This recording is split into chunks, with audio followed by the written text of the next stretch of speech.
우리가 다 함께 나눌 말씀의 제목은 계속하며 잊지 말 것, 계속하며 잊지 말 것이라는 제목으로 예비하신 은혜를 함께 나누기를 원합니다. 사람은 연약한 피조물입니다. 연약하지 않은 것처럼 행동하는 것은 연약함을 감추기 위한 하나의 방어 기제에 불과합니다. 연약하다라고 그냥 인정하고 하나님 앞에 겸손해지면 될 텐데, 그렇지 않은 것처럼 연출하고 그렇지 않은 것처럼 액션을 취하다 보니까 많은 우여곡절, 불필요한 어떤 문제를 직면하게 되고 아픔을 겪게 되는 경우가 많이 있습니다. 사람의 연약함 중에는 여러 연약함이 있겠지만 대표적인 것이 있습니다. 그것은 감정 조절에 대단히 미숙하다는 것에 있어서의 그 연약함입니다. 아무리 심사숙녀 같아도 결정적인 순간에 자신의 본색을 드러내는 게 바로 감정철입니다. 잘해주는 사람, 자기가 좋아하는 사람, 취향이 같은 사람들끼리 있을 때는 문제가 없습니다. 그러나 정반대의 사람들을 직면하게 되고 그런 사람들로부터 모욕이라도 당할라 치면 그때 이제 감정이 활화산처럼 끌어올라서 그것에 적어도 2배, 3배, 10배 감정적 보복을 해주고 싶은 마음에 그런 얼굴이 푸르락 불그락해지면서 그런 언어적 폭력이나 욕설을 일이 튀어나올 수 있습니다. 그것만 봐도 사람이 얼마나 연약한 존재인지 알 수 있습니다. 특별히 또 이해관계에 있어서 자기가 손해를 본다라고 치면 또 사람들의 얼굴이 안색이 변합니다.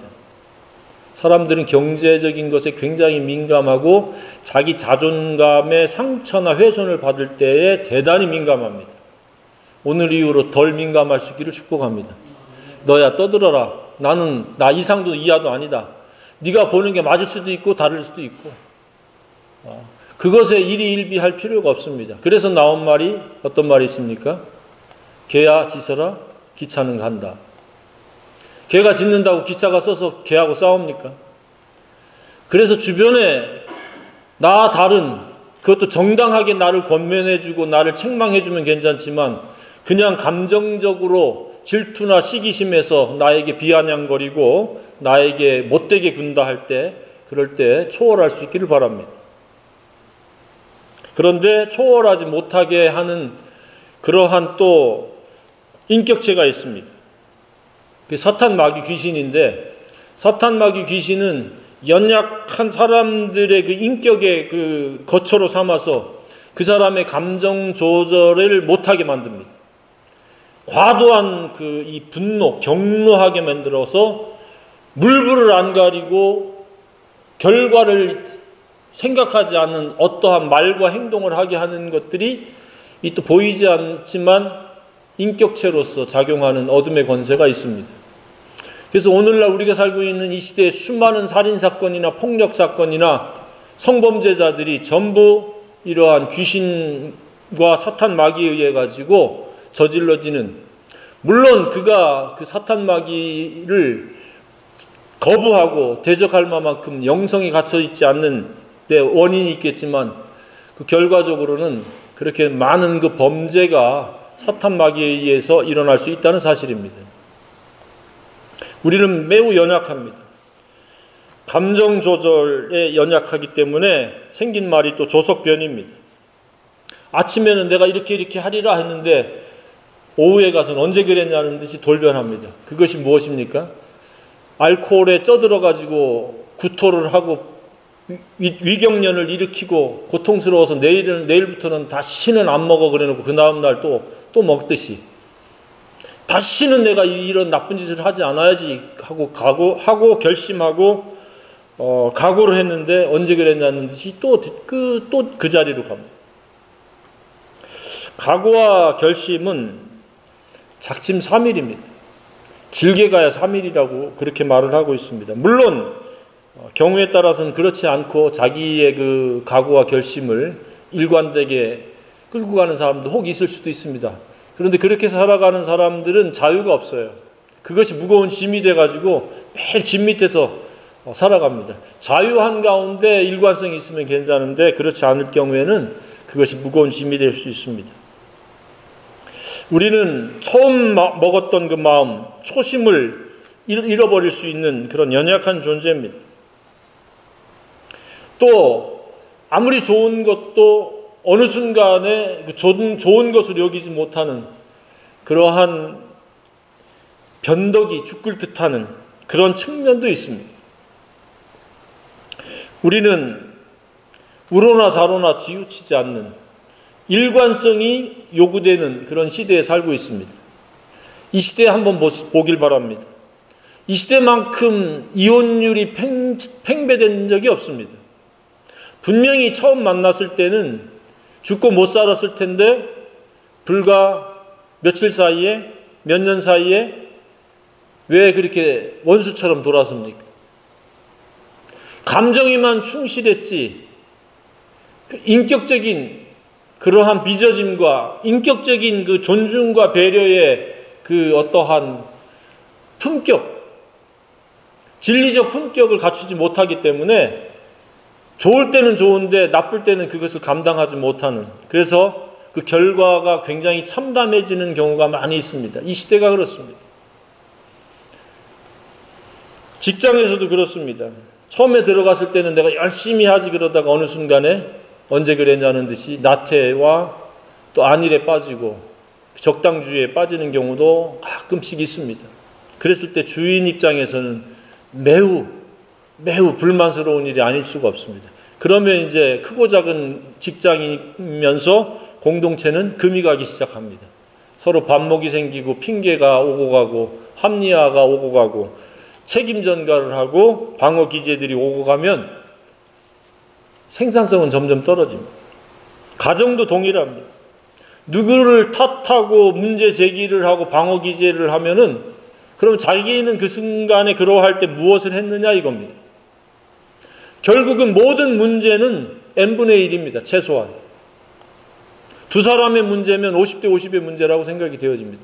그런데 싸우는 사람들 보면 어떻게 싸웁니까? 100% 상대방 잘못이지 자기는 1%의 잘못도 없다고 얘기하고 싸웁니다.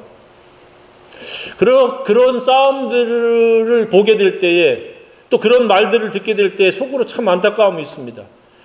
그렇게 할 때 당신은 뭐 했느냐? 라는 생각이 들면서 부끄럽지 않을까? 자기 얼굴에 결국은 침 뱉는 격인데? 라는 생각을 할 때가 더러더러 있습니다. 그래서 남을 탓하기 전에 자기 자신도 돌아봐야 됩니다. 성경에 비판을 받지 않으려거든 비판하지 말라라고 했던 말씀이 있고 자기 눈에 들보는 있는데 상대의 티만 바라본다라는 말씀이 있습니다. 우리는 한결같이 변치 않는 마음이 필요한데 그것은 바로 진리로 무장된 마음이요 진리가 순종되어지는 삶이 되어야 할 줄로 생각합니다. 사탄은 끊임없이 우리의 그 연약한 감정과 연약한 바로 서지 못한 품격을 통해서 우리를 시도 때도 없이 무너뜨리려고 합니다. 가장 많이 동원되어지는 것이 앞서 말씀드렸듯이 활화산처럼 분노에 휩싸이는 겁니다. 분노에 휩싸이면 사람들이 자제력과 이성을 잃어버립니다. 영성도 어디로 갔는지 엿바꿔 먹었는지 어디로 갔는지 사라지고 육신으로 반응하기 때문에 결코 좋은 말을 쏟아낼 수가 없습니다. 좋은 인간관계로 회복하기가 힘들 정도의 이 갈등이 유발되어지고 다툼과 논쟁을 하게 되어집니다. 그래서 화가 몹시 나면은 그 자리를 잠시 뜨는 게 더 좋습니다. 절대로 문제 해결이 그 자리에 있는 동안에 되지 않습니다. 감정부터 추스리고 골방 속에 들어가서 감정을 추스리고 완전히 제3자화 시키고 자신을, 그래서 다시 만나면 혹시나 회복될 수 있지만 그렇지 않으면 나는 회복이 되었어도 상대는 회복되어지지 않을 수 있습니다. 그래서 잠시 떠나는, 그 자리를 피하고 그 감정에 휘둘리지 않는, 결박되지 않는 그러한 태도가 필요합니다. 우리는 한결같을 필요가 있는데 오늘 본문이 바로 그겁니다. 오늘 본문의 8절이 핵심 키워드입니다. 예수 그리스도는 어제나 오늘이나 영원토록 동일하십니다. 나쁜 것으로 동일한 것이 아니라 좋은 것으로 동일하시다. 우리도 예수님과 같이 동일하다는 말씀입니다. 하도 사람들이 변덕이 죽을 듯하고 감정 처리가 미숙하고 품격이 바로 세워지지 못한 채로 살아가다 보니까 이리 휘둘리고 저리 휘둘리고 우로 치우치고 좌로 치우치고 그렇게 가기 때문에 이 말씀을 하셨는데, 우리가 지난주에도 여호수아에게 하나님이 사역을 위임할 때 강하고 담대하라, 극히 담대해서 너는 우로나 좌로나 치우치지 말라라고 당부를 하셨던 것처럼 오늘 이 말씀도 동일한 말씀입니다. 우로나 좌로나 치우치는 사람들이 너무 많습니다. 배교하는 사람들이 너무 많습니다.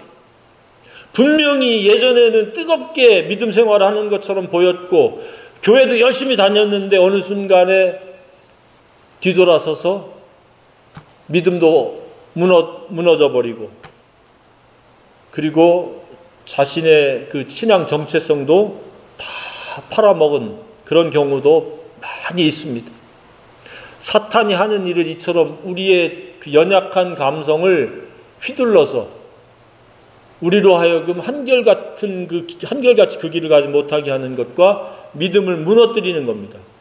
우리를 밀가불듯이 까불기 위해서 하나님 앞에 요청을 했다고 그랬습니다. 내가 한번 밀가불듯이 까불 테니까 믿음에서 무너지는지 안 무너지는지 한번 봐달라는 식으로 하나님 앞에 그렇게 요청을 한다는 이야기입니다. 그 밀가불듯이 하는 사탄의 요청에 빠져서 믿음이 무너진 사람들이 많이 있습니다. 믿음에 무너지지 않기를 주님의 이름으로 축복합니다. 우리는 예수 그리스도를 본받아야 됩니다. 어떤 위인이나 특정인이 롤모델이 아닙니다. 오직 예수 그리스도, 어제나 오늘이나 영원토록 한결같으신 분, 신실하신 그분을 우리는 닮아야 됩니다. 그러면 무엇을 닮아야 되느냐? 그 첫 번째가 형제 사랑하기를 계속하고, 우리말로 직역하면 형제 사랑하기를 지속하고, 한두 번 어쩌다가 마음 내킬 때 사랑하는 것이 아니라 사랑을 일관되게 계속하라는 이야기입니다. 교회 공동체는 사랑을 하기 위한 공동체의 울타리인 줄로 믿습니다. 사랑을 배우고 사랑을 받고 사랑을 주기 위한 공동체입니다. 그러니까 공동체를 떠나면 우리는 헛된 일, 허무한 일에 종사할 수밖에 없습니다. 그래서 우리는 공동체 울타리 안에서 항상 우리의 가치관과 인생관을 펼쳐야 된다고 믿습니다. 공동체를 떠나면 경제활동을 한들, 많이 번들, 그 사람들 앞에 우위를 점할 수는, 심정적으로 우위를 점할 수는 있을지 모르지만 하나님 앞에서는 아무것도 아닌 겁니다. 헛되지 않은 그러한 삶을 살려면 우리는 사랑 안에서 자기의 시간과 물질과 인간관계를 맺어야 됩니다. 사랑이 아니면 아무것도 아니라고 사도 바울이 말씀을 하고 있습니다. 그 중에서도 영적 가족인 이 형제 사랑, 자매 사랑을 계속해야 됩니다. 지속해야 됩니다. 어떤 사랑을 어떻게 하고 있습니까? 최소한 아침마다 마음에 품고 중보기도 해주는 것도 큰 사랑이라고 믿습니다. 마태복음에서는 냉수 한 그릇만 대접해도 상을 잃지 않는다고 말씀을 하고 있습니다. 상대의 목마름을 알아차렸다는 것은 이타적인 그러한 동정심, 배려심, 존중심이 있을 때에 물 한 컵도 줄 수 있습니다. 그러나 자기가 목마른 건 알지만 다른 사람 목마른 것을 알아차리지 못하면 아직까지도 자기는 이기적인 그러한 울타리에 살고 있을 가능성이 높습니다. 물 한 컵이라도 챙겨줄 수 있는 그런 민첩함과 예민함, 그 분별력이 있기를 바랍니다. 그것이 사랑의 시작이라고 믿습니다. 꼭 비싼 거, 좋은 것이 없어도 물 한 컵 챙겨줄 수 있는 그러한 저와 여러분이 되기를 원합니다.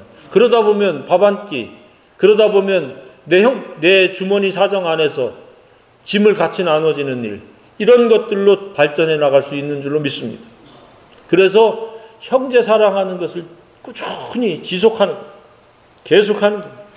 누군가를 위해서 기도를 했다면 끝까지 계속 기도해 주는 겁니다. 며칠 하다가 끝나는 게 아닙니다. 나는 이름을 써서 이렇게 기도를 하고 있는데 한 250에 300명가량 계속 늘어나니까 시간이 계속 늘어나요. 우리는 사랑을 해야 됩니다. 사랑의 부재는 삶의 목적의 부재예요. 영원한 생명의 부재라는 것에 대한 인식을 같이 해야 됩니다. 내가 지금 살아 숨쉬는 이유는 사랑을 위한 까닭이다. 내 가까이 있는 가족부터 교회 공동체부터 내 친지들, 이웃들, 친척들을 사랑하기 위해서 내가 지금 현재 머무르고 있고 경제활동을 하고 사회생활을 하고 있다라고 하는 것을 확립하시길 바랍니다. 사랑이 가치관이 되어지고 사랑 실천이 인생관이 되어져야 됩니다. 다른 것이 가치관으로 끼어들지 못하도록 해야 됩니다. 그것을 지금 계속 하라는 겁니다. 두 번째 지속해야 될 것, 변치 말 것은 무엇입니까? 사랑으로 대접하기를 잊지 말라. 계속하라, 잊지 말라. 언어만 바꿨지 지속하라는 말입니다. 손님 대접도 사랑입니다. 모든 사람은 다 대접을 받고 싶어 하면서 대접을 하기는 싫어합니다.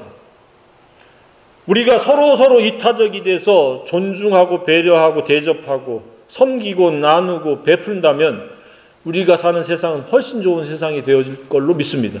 그런데 더 가지려고 하고 더 남의 것도 수단과 방법을 가리지 않고 불법적으로 빼앗으려고 하다 보니까 세상은 점점 힘들어지고 서로 냉담해지고 서로 아픔을 주고받고 상처를 주고받게 되는 건 줄로 생각합니다.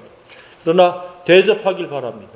꼭 식사 대접만이 대접이 아닙니다. 인격체로서 대접하는 것, 그것을 지속하기를 바랍니다. 상대가 나를 대접하든지 아니하든지 그는 하나님의 형상을 닮은 피조물이기 때문에 내가 존중하라고 배려하면은 나는 하나님 앞에서 하나님의 뜻대로 살아가는 사람이 되는 줄로 믿습니다.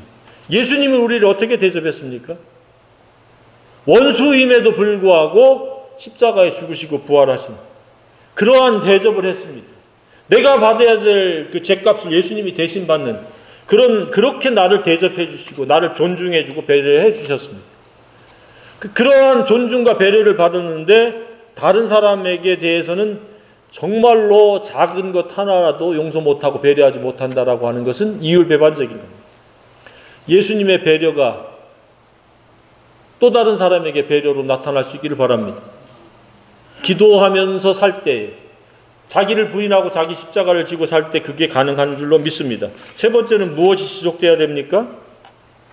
박해받는 자들, 고난받는 자들을 잊지 않고 관심을 갖는 것을 계속하라는 이야기입니다. 여기는 계속하고 잊지 말고 생각하라로 바꿨습니다. 마음속에 그들을 품어라. 품고 계속 품어라. 그런 의미가 담겨 있다고 믿습니다. 삶은 항상 평탄한 것은 아닙니다. 사탄에 의해서든 하나님께서 나를 그럼에도 불구하고 하나님은 끝까지 변치 않고 신실하고 한결같은지를 보시기 위해서 가끔은 우여곡절 속에 우리를 던져 놓을 수 있습니다. 그랬을 때 그들을 생각하는, 그들을 품고 기도할 수 있는 저와 여러분이기를 원합니다. 그리고 그것이 한결같기를 바랍니다.